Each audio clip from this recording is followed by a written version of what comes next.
Just wanted to say, just a quick reminder about some of the programs we've had. Drama Club New York, we've had Andrea McChristian from the New Jersey Institute for Social Justice, and we recently had Ashley Lucas from the Michigan Carceral State Project. So tonight we're pleased to share with you 3 more Yaleys they're doing. I'm going to go in order that we were listed in our program. So I want to start with Zelda Roland. Thank you, Zelda, for joining us. Zelda is the founding director of the Yale Prison Education Initiative. There was a quick YPEI. Tell us a little bit about it, how it got started. Great, thank you so much for having me. Can everyone hear me okay? Okay, great. And I should say a bit about my bio and about the program has changed since we scheduled this evening. We have officially announced a partnership with the University of New Haven, and I'm now also the prison program coordinator for our new partnership between the Yale Prison Education Initiative and the University of New Haven. So, but our program has until very recently been just YPEI, and how it got started was I'm actually a Yale alumna. I graduated in 2008, and then I came back for graduate school. And while finishing my PhD, started volunteering in a similar prison education, another prison education program in Connecticut that's run by Wesleyan University. And they offer Wesleyan courses in a prison called Cheshire Correctional Institution, about 30 minutes from Yale's campus. And I started volunteering there, and I'd already been teaching in prisons.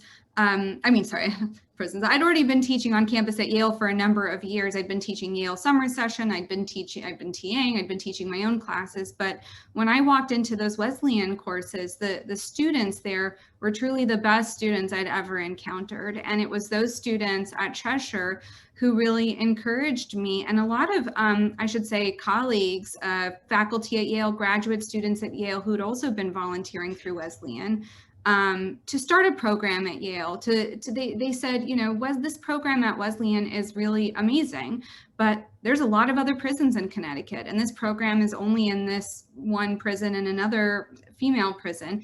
And there's a lot of people who really need a program like what you're putting to, like what we have here. And if Yale could do something, it would make such an impact, not just for students in Connecticut, but around the country. It would serve as a model. It would inspire other universities to get involved in this movement for greater access to higher education for incarcerated students. And so this was in 2014, 2015. And from there, you know, I was finishing my PhD, but we started trying to build this program, thinking about what is the core of a Yale experience? What are the resources that we have that we could bring to students who are impacted by mass incarceration? How can we serve students who are coming home?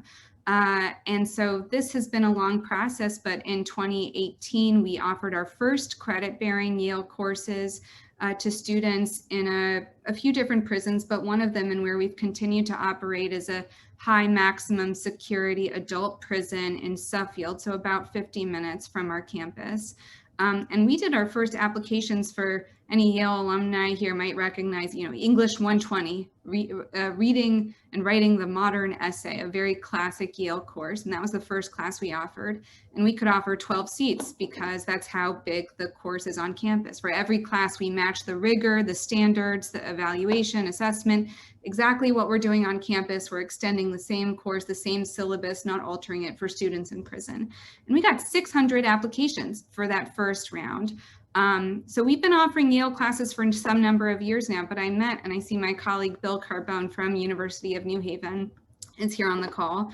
I met Bill a few years ago, and we've been brainstorming how could we put our resources together to create a truly transformative program for Connecticut with these 2 universities in New Haven, and also begin to offer a degree for students in prison. And so that's exactly what we are going to start doing this year. And our partnership has just received a significant investment from the Andrew W. Mellon Foundation to launch that partnership over the next 3 years. Thank you for the intro. And William, do you go by? Welcome. Thank you. I saw some email that University of New Haven folks were now on our list. So if there's anything you wanted to say, jump in, please do through this conversation. And before we kind of move around a little bit, Zelda, I mean, why, there's so many things we could do to help people and the whole system of why people are winding up incarcerated. Why educating why higher education in prisons?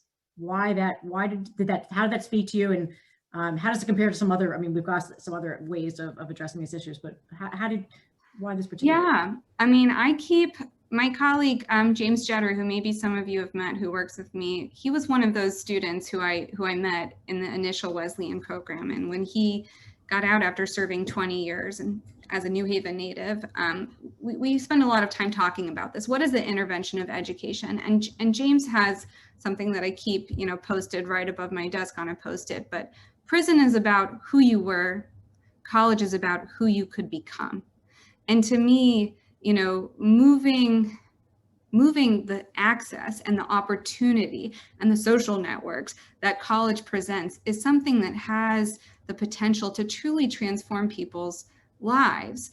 And beyond that, expanding access to we've found in prison, just as I found when I first went in, faculty who go and report the best teaching experiences of their lives. And it not only transforms people's paths, it impacts where they go. Even if they don't, we don't look at sentence length or type of conviction when we're doing admission. So we end up working with a lot of students who maybe have long sentences behind them, long sentences ahead of them. It doesn't matter to us. We believe that education is a fundamental human right. And so we're able to work with students who've truly been waiting for decades for a program like ours to come around and give them access to a real rigorous, college credential. In general, a lot of the opportunity that's provided for students in prison is focused on vocational or technical education. But we've found that the liberal arts can be really transformative. And it's also something that is in short supply for students in prison who've been denied access to, the liberal arts. Really, I was an art history major. I'm used to people saying, "What are you going to do with that degree?" Well, the same goes, extra for people in prison who are maybe getting out, where a corrections officer says, well, you should be taking this kind of class because, this is what's important for getting a job. But we know on college campuses that having critical thinking skills, that being able to write, being able to, understand a wide variety of disciplines, that's what opens doors for people. And that's what our partnership with University of New Haven and the College of Arts and Sciences and the, Yale and our program through Dwight Hall have really, that's what our mission is and our goal. Beautiful, thank you. I mean, we're going to come back to some more things. Zoe, I want to move over to you, because without some of the work that you're doing, it makes the work that Zelda and others, and even just basic humane contact, impossible. So when we last spoke to you, you were on a YANA program last summer when you guys were just starting out. So tell us a little bit, Ameelio, and what's kind of happened over the past year. Yes, hi everybody. My name is Zoe. I'm a joint degree student at Yale Law School and Yale School of Management, class of 2022. So yeah, I'm the co-founder of Ameelio. In short, we're a free prison communication and virtual learning platform that's designed to really take on the $3 billion predatory prison communications industry. And so, my connection to this issue stems from the fact that, a few of my childhood friends were incarcerated. And that's kind of catalyzed my interest in this issue. And I went to the University of Cambridge to get an MPhil in criminology. And there I really kind of started identifying areas within the criminal justice system where we could apply technology to, solutions at scale. So when I was at the YANA program last time, we were mostly focusing on our letters platform. So it's a mobile app that anyone can download, allows you to, and I can kind of demo it later on in the program, but allowed incarcerated people or loved ones of incarcerated people to easily send letters, postcards, games, and other content completely free of charge. So, most of us probably haven't written letters in an extremely long time, but prisons are, really outdated, outdated institutions. So letters are extremely important as a communication method. Really wanted to take away the friction and the pain points for families who were spending a lot of time, handwriting letters, going to post offices, and printing photos. And so, while for some of us, 50 cents or a dollar may not be a lot of money for a vast majority of people who have loved ones incarcerated, they're really struggling financially. So we really wanted to not just improve the efficiency of communication, but also to help them financially lift the burden. But we always knew that that letters platform was always just going to be a start, that long term we really wanted to provide free video communication. And right now we're serving about 110,000 users on the mobile app and are growing pretty quickly there. I'm currently in Iowa right now, and it's going to be our first site for our free video conferencing platform. We've been able to come to agreements with about 3 states and a few more in the pipeline to be able to provide families basically Zoom, but built for the correctional setting with additional security features, but completely free of charge. So families don't have to pay, the rates up to $1 a minute or $15 for a 25-minute phone call. We're also working on an LMS system. So, the great leaders like Zelda and other prison educators really struggle with, the technology that's available. Of course, in-person education is the priority. There's nothing like it. But for folks who want to supplement that and also be able to, supplement their work or do virtual education, we're building them a platform that's going to allow incarcerated students to be able to access resources, access things like Khan Academy or JSTOR and other really vital resources to be able to really kickstart their education and support what they're already doing. So yeah, that's a quick overview. And for folks who want to kind of take a look at the platform, I can do a little bit of, show you what it looks like later on.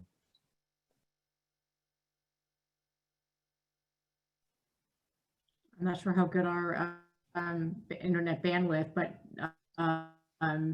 yeah, if you want to just show people what it's like, and just a quick, how do people, I think we take a lot of it, we take things for granted. Like I can pick up my phone and text anybody I want to anytime I want. And the concept that gets taken away, and then you can't even really communicate by letters.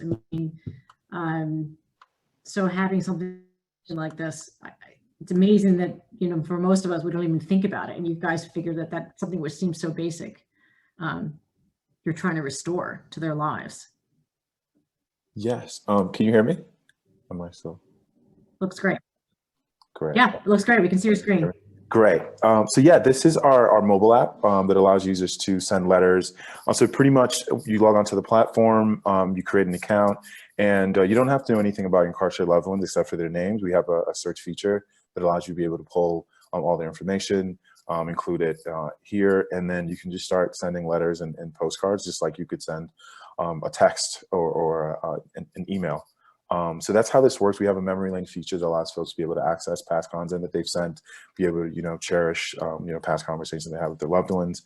We also launched a gift store. So it's, 60% of the content that's sent through the platform is personalized, but 40% is stuff that we design ourselves. So like crossword puzzles, games, and other, resources and short stories and comics and things like that to be able to help, help folks pass the time. Next up is our video calling platform. So it's a web app, so it can actually work on any hardware that the DOC has. A lot of the facilities we're working with have Google Chromebooks, and that's what we're going to be leveraging at the start. But we want to move to offering tablets, individualized tablets, so folks can have direct access to their families and also access to the learning management system that we are building. And so, yeah, this is basically what it looks like. It's going to be, similar to, Blackboard or free will technologies, but it's going to be, really catered to the educational setting. So if educators want to be able to, assign homework and have folks be able to do it, communicate with them, send messages, access other library resources, that's what we have here. Excellent. I'm sure we're going to have some. I have a bunch of follow-up questions, so we're gonna come back to you. But I want to let's introduce Lauren Fine, who is a co-founder and co-director of the Youth Sentencing and Reentry Project. Lauren, your focus on juveniles in the criminal justice system is extremely important always, but it really came to light, I gather, most recently. There was a recent U.S. Supreme Court decision, the Jones versus Mississippi. So can you tell us a little bit about the significance of that case in layman's terms, and how it relates to the work that you do, and why this is so important, and kind of why you, again, you all have come at this from a different angle, why you came at it this way? Sure. Thanks so much, Rachel. And folks can probably hear I have a very unhappy toddler in the room behind me, so I apologize for the distraction. I'll try to push through here. Again, I am the co-director of the Youth Sentencing and Reentry Project, which is a Philadelphia-based advocacy organization that believes that children do not belong in adult jails and prisons. And we have the privilege of walking alongside folks who, as children, were sentenced to die in prison or sentenced to life without the possibility of parole, which is what the Jones case that was decided by the Supreme Court last week touched on. And it's less significant than I think people are making it out to be, and I'll explain why. The US Supreme Court in the last 15 years or so has issued a number of really important decisions that address the uniqueness of children, that folks who have their own children or can remember being children, I think can really understand on a human level, which is that children are different than adults and therefore should be treated differently by our justice system. Children are not miniature adults.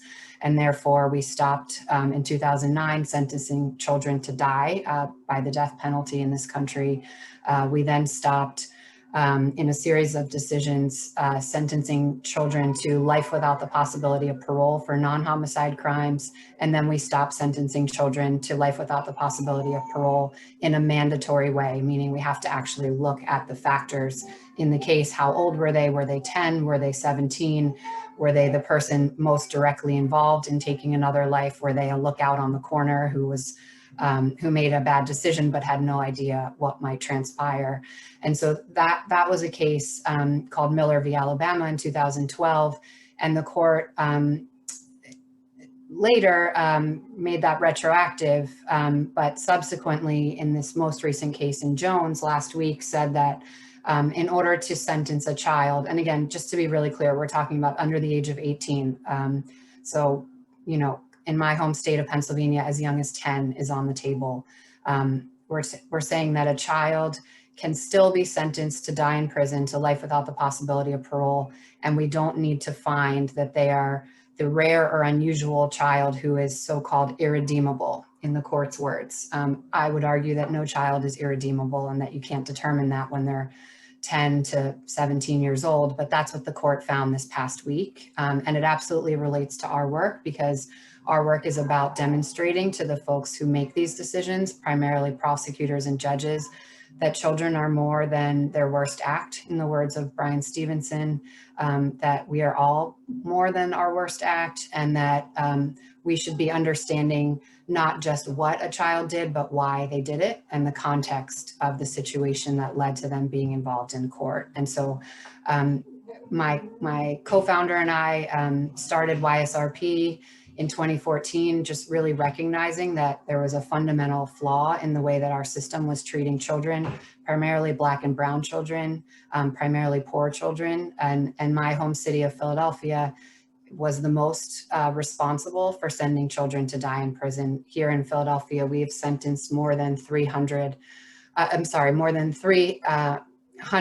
of the 2,000 folks nationwide who've been sentenced to die in prison as children. And so we have more than 10% of the world's juvenile lifers in my home city of Philadelphia. We're the only country in the world that sentences children to die in prison. And so our work was born out of a recognition of the incredible waste of brilliance, of potential, of of humanity that our system was perpetuating on behalf of all of us in all of our names, and wanting to imagine a different way forward that would actually recognize the expertise of young people, their family members, the folks most directly impacted by the system, and bring them into the process and not exclude them, and try to get outcomes that actually that made more sense for all of us as a community. So that was a jumble there, but hopefully gives a sense. No, it's good. I mean, some of this work is so heartbreaking, I imagine. How do you keep going? Are you making some progress? Obviously, it takes years to get Supreme Court precedent shifted, and most of criminals, I gather, are in state prisons. So I don't know. Before I turn it back, how do you keep going? I mean, obviously, you've got your own child now. I know, if having a parent, that it makes my stomach turn to hear about anything that happens to a child, no matter what. Yeah, I appreciate that perspective. I think if our system viewed the young people that come before the court more like their own children, I think we'd have a very different response when harm is caused. And the way we keep going is that for all of the difficulty and the darkness and the inhumanity that we see, we also see the incredible light and just resilience and brilliance, and just the young people that we work with are incredible. The older folks who were sentenced as young people that we work with are incredible. To Zelda's point, they teach us every day. And so there's incredible hope in people's capacity to change and grow, especially young people. And we consider it a real privilege, again, to walk alongside folks who have been through unspeakable things and yet come out ready to contribute to our community and to move forward and grow. So there's a lot more that I could say, but I think that's what centers us and inspires us. Okay, thank you for sharing that. Zelda, I want to come back to you. Again, you're doing a very specific kind of work, and you mentioned the Wesleyan program, and I guess I just learned about the San Quentin, the something.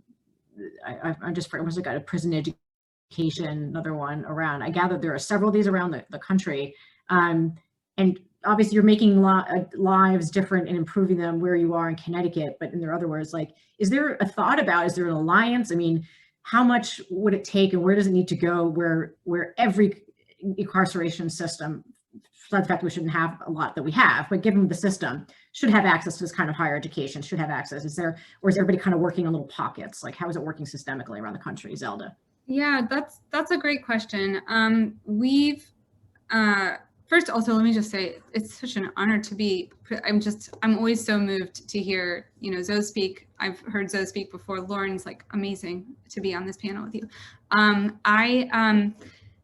It used to be that, so there's been a big national conversation about the restoration of Pell Grant access for incarcerated students. It used to be that people in prison could access Pell Grants for college education. And in '94, with the Clinton Omnibus Crime Bill, that access was rescinded overnight. So overnight, a lot of programs around the country completely shut down.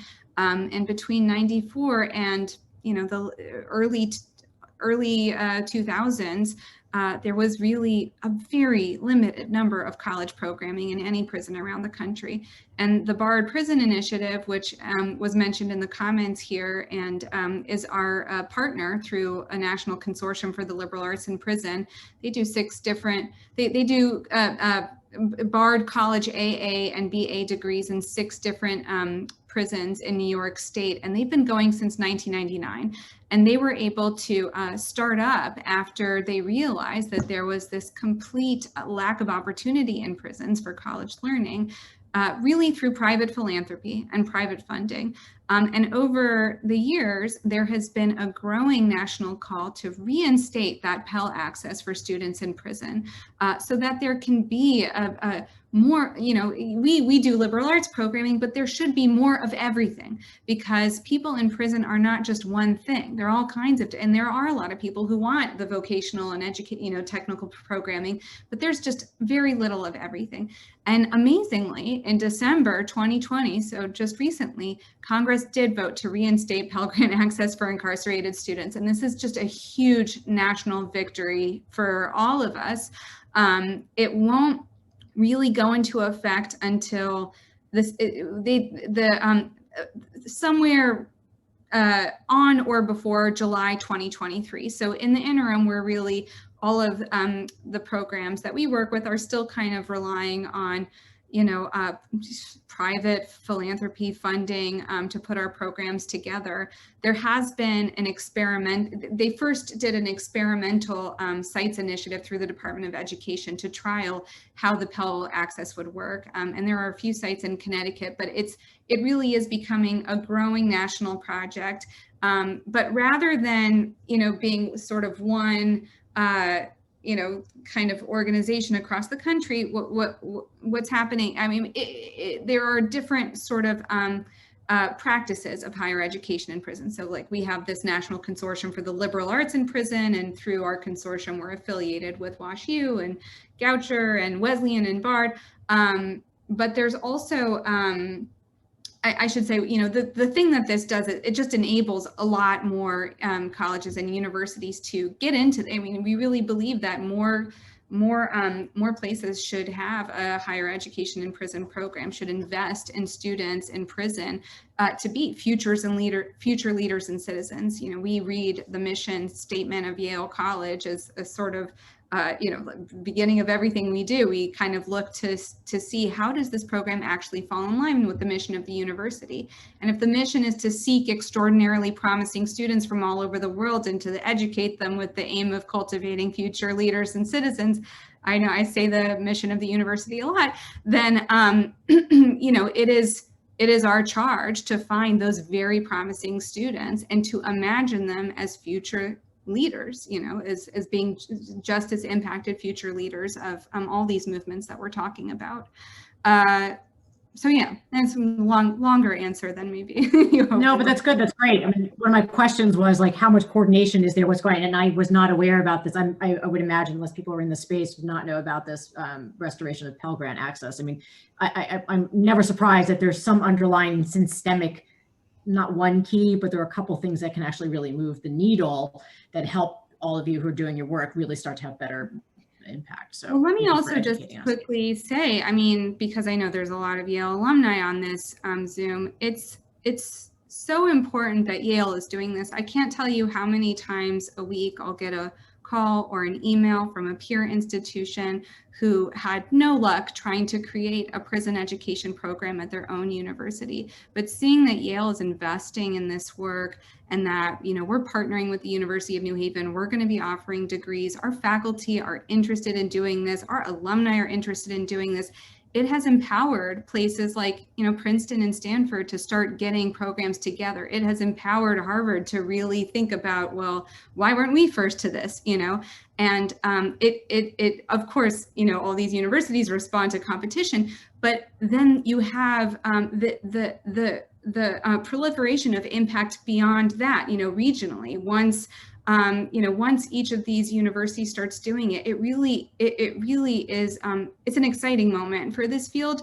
Although I should say, ultimately we hope that one day we put ourselves out of business. No, it's the ideal scenario. Is every nonprofit.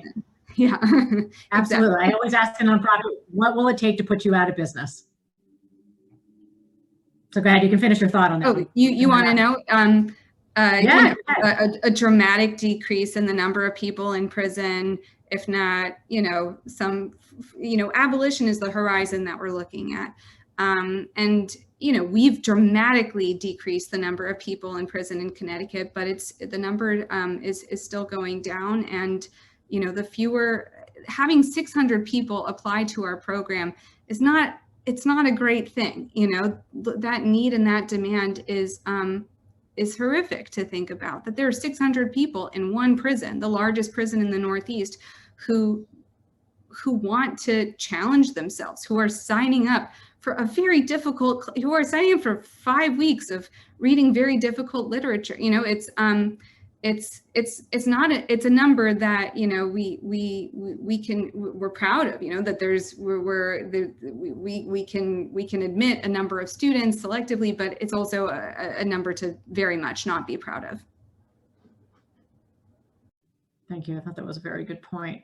So let's talk about some of the bigger issues that you work with. I mean, if you could help describe to us, and maybe there are probably a lot of us maybe on the call who aren't as familiar with what are the big barriers? Like, how big is the system of communication at carceral institutions? Who runs it? Who's in charge? Why is it so difficult? Like, why are we not using technology in prisons? Political inertia. It's clearly not that the technology doesn't exist. So could you educate us a little bit about what happens in that space? Yeah, so there's two companies who primarily dominate the prison communication space. They collectively have about 83% market share. They're called Global Tolling and Securus Technologies. So the history there is that, you know, private equity kind of came into the space and started, you know, doing a lot of consolidation. So these companies bought up, you know, smaller competitors, and basically have a captive market. So in the state of Connecticut, we contract with, or the DOC contracts with Securus Technologies, and they basically pay a 60% commission to the state. And as a result, they pretty much have complete power to set the rates they want to set. So that's why costs are so high. You know, there are 11 states that have banned those commission schemes, so they don't really have the added incentive to work with these you know, bad actors.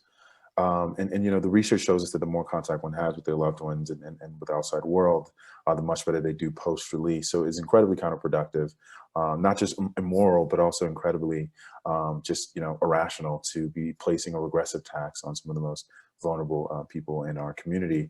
So our theory of change is that, you know, these technologies exist. You know, there's Zoom, there's Google Hangouts, there's Spotify, there's all, you know, all these technologies in the free world.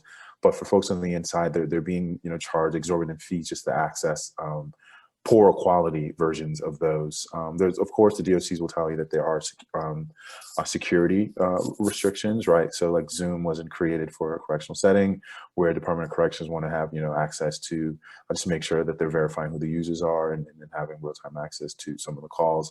So that's what we've done. Obviously, develop a platform with, you know, direct consultation from, you know, the Department of Corrections, but also with direct feedback from community groups, you know, advocates in the space like Worth Rises, to make sure that, you know, we're not building something that's going to, you know, further surveil or further, you know, harm these communities.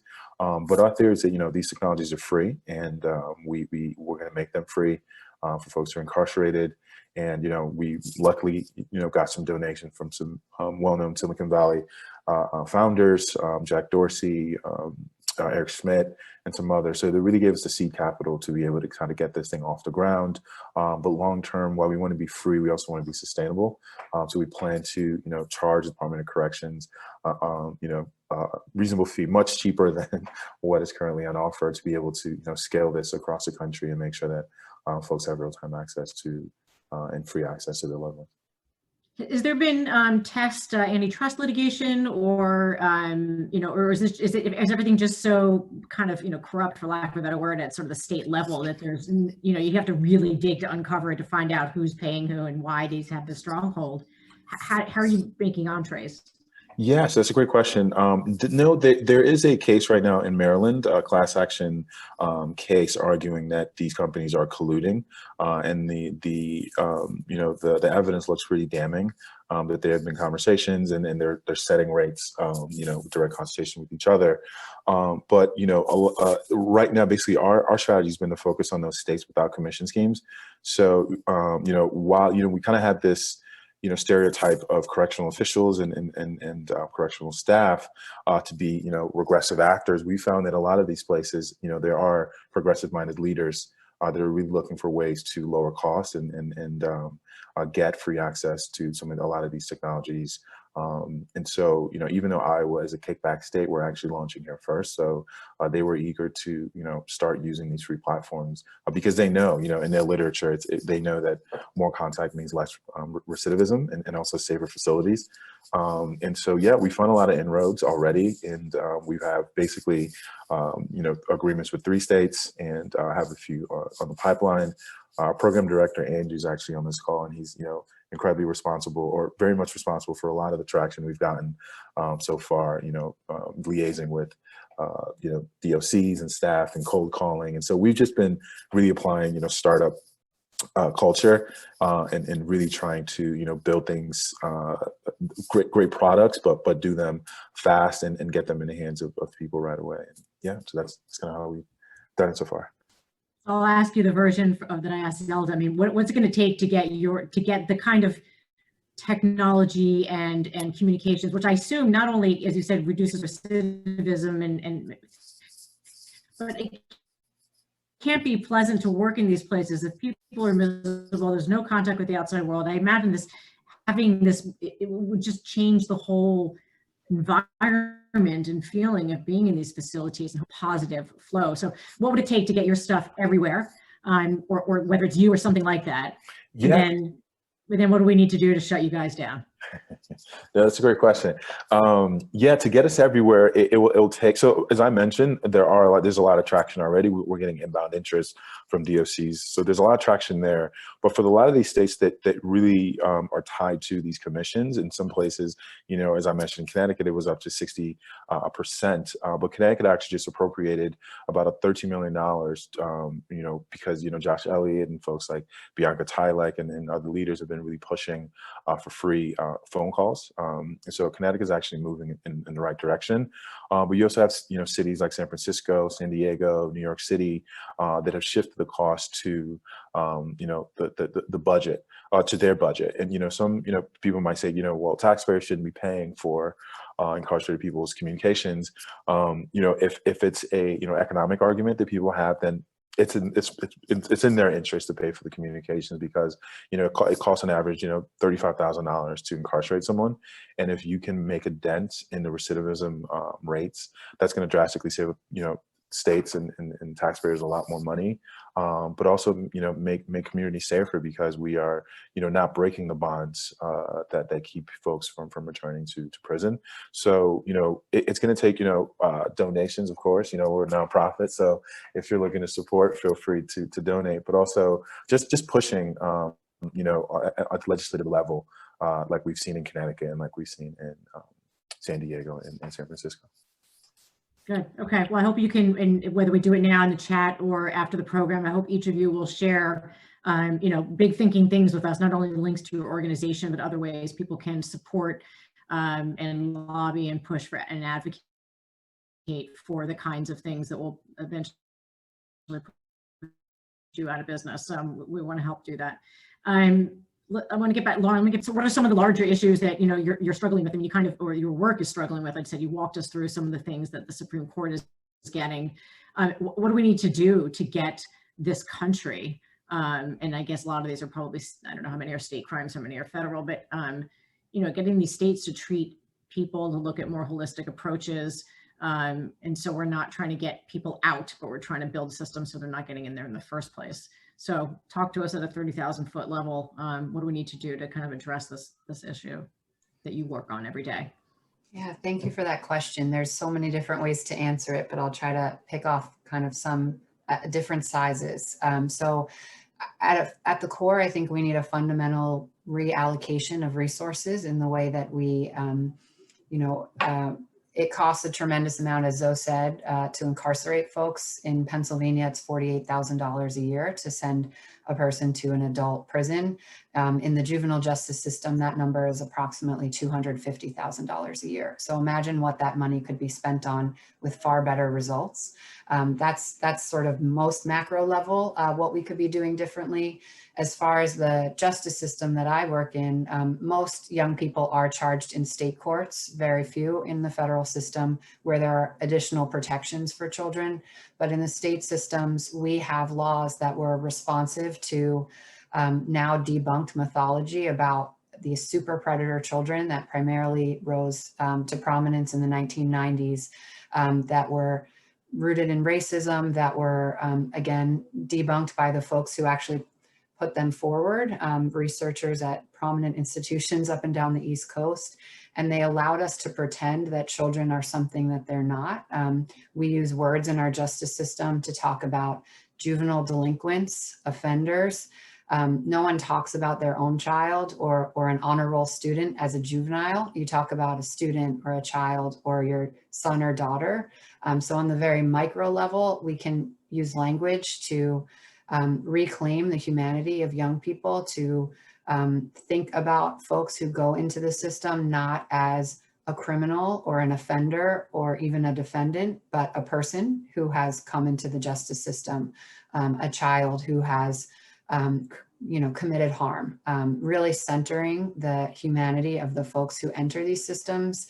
And that allows us to realize what we're doing and to change the structures that allow those things to happen. If we invest in programs like education, like after school programs, like arts, mentorship, things that children who have access to financial resources are accessing, those kinds of investments will pay dividends.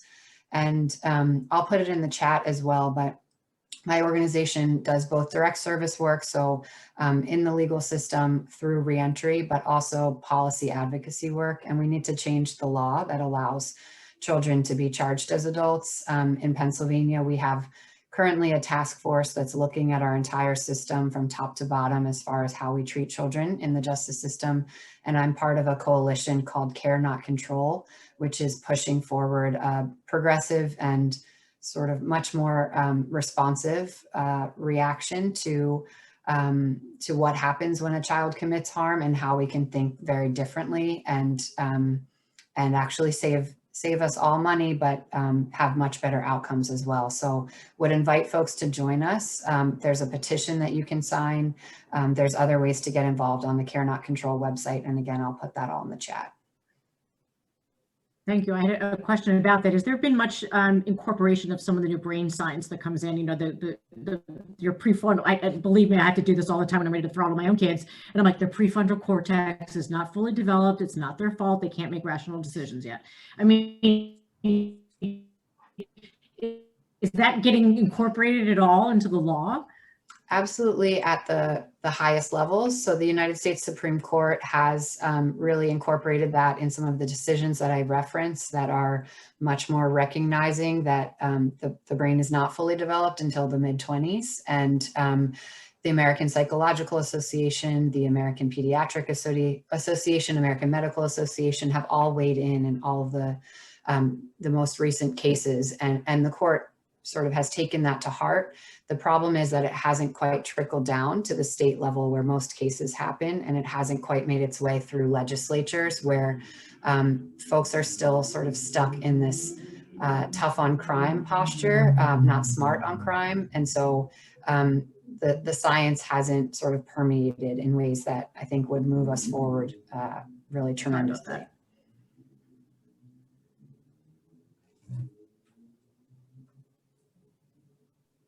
Sorry, I may have jumped out from you guys. Hopefully we caught that on recording. Since we've got like 15 minutes left, I do want to let you guys, if there's anything you wanted to say that we didn't get a chance to talk about before I take some questions from the audience. I know I see some chat going on, but Zelda or anything else? I mean, I don't know if we got to talk more about what the grant's going to do. Yeah, one of the things that I guess I didn't mention that I'm so excited about is a new fellowships program that we're hosting through UNH and YPEI, where we're inviting formerly incarcerated graduates of college and prison programs. So not just ours, and in fact, it can't be ours in this first couple of years because we don't have any degree graduates yet, but graduates from any other college and prison program to match with a host site on the UNH or Yale campus for professional development, mentorship opportunities, sort of career guidance. So for example, something like you are a graduate of the Bard Prison Initiative and you took an art history class as an undergraduate, and you're interested in a career in museums, but you don't know how to explore. And so you apply to this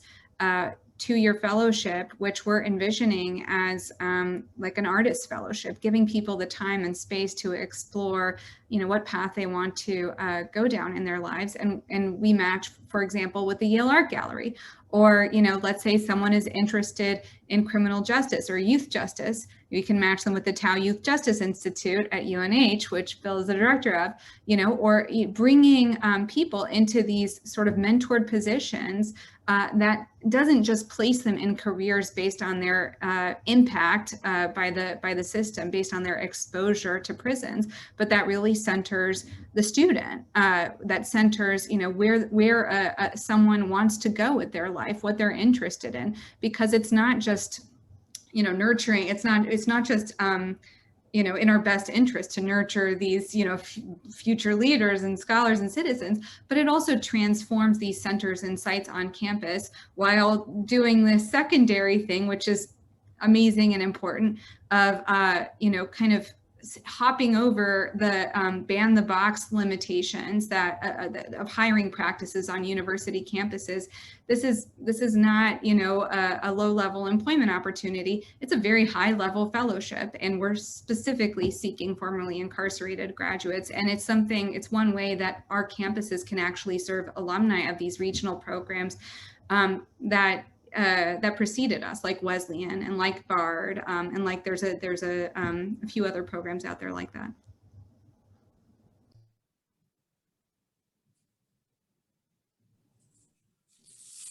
Lauren or Zoe, is there anything else you wanted to share? Or if you had a question I didn't catch, or Liana, if you're there, you want to pop in with anything else to address?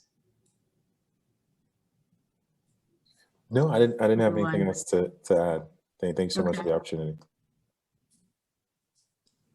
Sure, As Lauren. well. Thank you for the invitation, but I'd love to see if folks have questions that maybe we could try to answer. Yeah, sure. So let's feel free. You can either put it in the chat, or you can just raise your hand or unmute yourself. But we have about 57 people. It's not huge. So maybe just let us know if you have a question. And we can try to answer. Oh, we got one new message. Nope, these are things people are sharing. We'll definitely be sharing information with everyone. And I know we've got some takers who want to talk about some of these programs.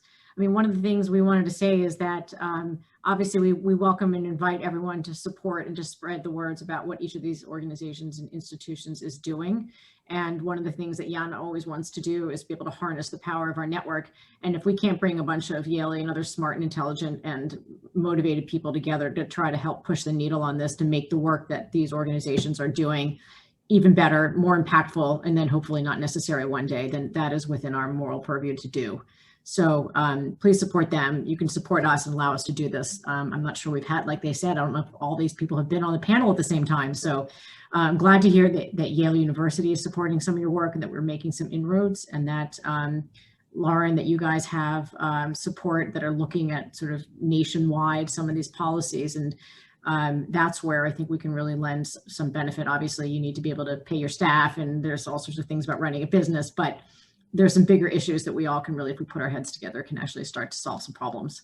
And same thing, Zoe, I mean, if there's ways we can get involved, obviously investing in your organization, if there are other policy things we should be knowing about that you want to share, please let us know.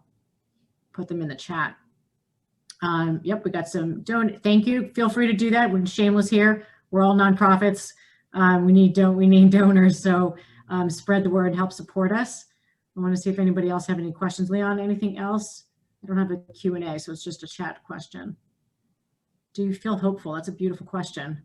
I know I probably asked that the wrong way when I said, how do you keep going and all this unfortunate things, but what makes you hopeful? Let's end on a positive note. Lauren, since you're on my screen, you want to go first?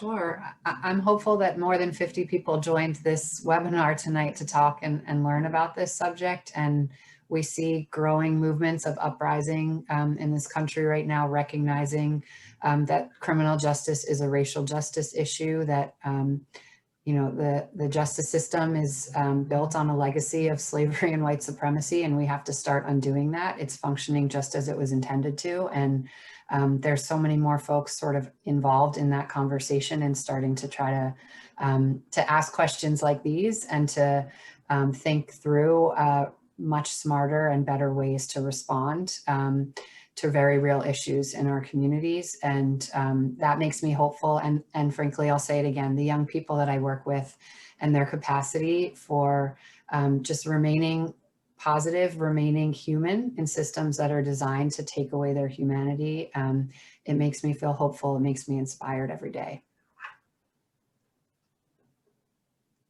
I'm hopeful. Surveys tell us that 95% of Americans support criminal justice reform. And so we're hoping that, legislators will be, pushed in the right direction to do the right things.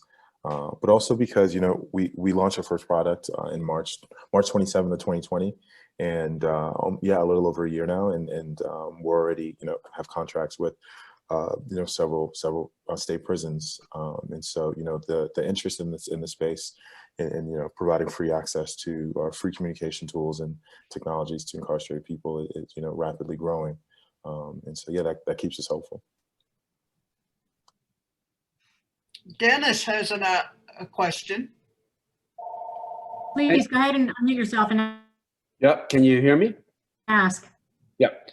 So I guess my question is this. I've seen a lot of wonderful things from Yale in terms of educational programs brought into prison. So, my question would be, what about individuals that are not necessarily teaching a strict course? Quick background, just reference point. Late 70s, I ran a communications workshop in Greenhaven Correctional Facility in New York. 3 people from death row. One became a musical with Paul Simon. He stole a poem, book of poetry from Rainer Maria Rilke. After I read it in English and German, the whole class remained silent and kept it under his pillow. And that has transformed my life. One of them is still in prison because he's innocent. And has had poetry in Harper's Magazine. Another was a friend of Allen Ginsberg, still alive and writing in Buffalo. So my point here is that there is a lot of energy that may not be in the strictest way course aligned. This was a poetry workshop, but a journalist workshop. Is Yale promoting sort of that individual effort as well? That's really my question. Like not for credit workshops, that kind of thing. Yeah. I mean, there's a wonderful documentary, Barbara Zanda, Last Graduation, in Greenhaven. Yeah. I know the Greenhaven. The Greenhaven has a great program also with that Yale Law School students go in and work with students there. One of the questions in the chat that from a little earlier was about the challenges that the students we have face in their preparation. But we actually, we require a GED or a high school diploma for admission to the program. And it's also a full-time commitment. There's a lot of programs or classes or volunteer seminars out there where a professor comes in once a week, teaches a seminar on Monday evenings, and that's it. Those are also great programs and they do a lot of good for people, but the value of what we're doing is a full-time college program. So, really 5 days a week classes, distribution requirements. You need a language, you need the math class, you need the science. You can't just take philosophy classes for a dozen years, We have math tutors, we have English tutors, we have language tutors, we have academic strategies mentors from the Poorview Center for Teaching and Learning who come in and work with our students. We are we're figuring out a collaboration between our institutional libraries at UNH and Yale to better serve students who have, research issues. And through that collaboration, we're going to start working with JSTOR and figure out the offline index version of JSTOR. So really what we imagine is high intensity, high rigor, full-time college enrollment, where a student can really not just feel like they're in this intellectual space on, Tuesday afternoons, but that their life has become the life of a college student. And so we do actually a number of workshops year round. It's a great way for me to expose new faculty to our students in the program. We say, okay, on Friday, I'm bringing in a guest lecturer from East Asian languages and literature. And then that's kind of like, if you imagine you're on campus as a college student and you see a flyer and you say, oh, that lunch looks interesting, and you go and it changes your life and you become an East Asian languages and literature major. That's kind of the saturation that we're looking for, is really staking out, claiming space for the university in the prison. I'll end with this quick. Writing, personal writing, the experience of being behind bars, which I never was, just a visitor, and that creative expression has a dynamic to it. And my favorite quote when I looked at writers in prison was Nehru. He said, if you want to finish a book, go to jail. Anyway.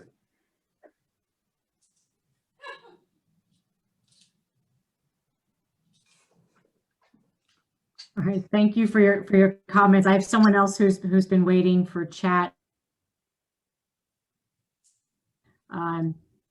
Bill Carbone, you want to unmute yourself and join the conversation, please? Yes. So good evening, everybody, and it's wonderful to listen to you. And as you asked the question, what are we hopeful about? I was thinking how much hope we would be giving to the incarcerated by some of what we talked about tonight. I was so impressed listening to Zoe talk about the technology that can be made available. And as he was speaking, I was just sort of picturing offenders in a cell being able to text, being able to email, being able to play crossword puzzles, being able to, surf the internet for things that are appropriate for them. And, I urge you to keep fighting to make all that happen. And even though I think correction officials are somewhat skeptical of bringing new communications in, there's always a fear that some of the inmates are going to figure out how to misuse it. And yet they don't really understand all the safeguards that can exist today that would prevent that. Some years ago when I had the idea of bringing video conferencing into the correctional facilities for purposes of pre-sentence investigations. And now they do it all the time, but back then they said, well, the inmates are going to figure there's some way around this to misuse the technology that's there. So it's just so exciting. And you couple that with the work that Zelda's doing and that now she'll be doing with the University of New Haven, that not only has the tremendous benefit of giving the offenders hope that they can actually achieve something like an associate's degree, it gives them the creative work that will occupy their mind. So I look at this together and just say, this is really such a great thing for us to be doing, especially two universities working together. And I would just say to Lauren, it's so nice to know that the work that you're doing in the juvenile justice area, and I hope at some point maybe we can talk with the staff at the Tau Youth Justice Institute, because they too are doing a significant amount of research on how to make the Connecticut system fairer to children. So I had real pleasure in joining you this evening for this. Thank you for doing it. That was a beautiful way to tie it all together. Thank you for joining us. We're delighted to have you all part of, in partnership with Yale and now part of our YANA community. So we're just at the end of the hour. I wanted to thank everyone for joining us. I wanted to thank